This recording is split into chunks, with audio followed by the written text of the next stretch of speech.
আদমের মতো পারিবারিক রক্ষণশীল হও, ইউসুফের মতো পবিত্র হও, জেলে যাবার প্রস্তুতি নিয়ে নাও, আসিয়ার মতো হকের পক্ষে অনড় থেকে হাসি মুখে জীবনটা দিয়ে দাও।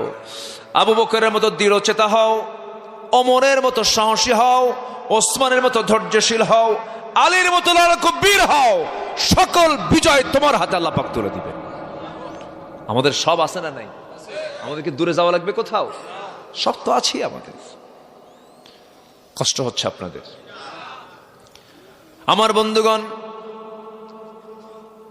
তাহলে আল্লাহ রাব্বুল আলামিন বলছেন, বান্দা, নফসকে শুদ্ধ করার জন্য আমি তোমাকে কিছু পন্থা শিখিয়ে দিয়েছি। 10টা পন্থার 5 নম্বর পন্থা আমরা শেষ করলাম। কোরআনকে আমরা সম্পর্ক কম রাখবো না বেশি রাখবো? বলেন। কোরআনের সঙ্গে সম্পর্ক আমরা বাড়ায় দেব। নাম্বার, আর কোরআনটা পড়লে পরে এটাই বড় জিকির হয়ে যায়। এর চেয়ে বড় জিকির আর নাই। আফদলুজ যিকরি তিলাওয়াতুল কোরআন।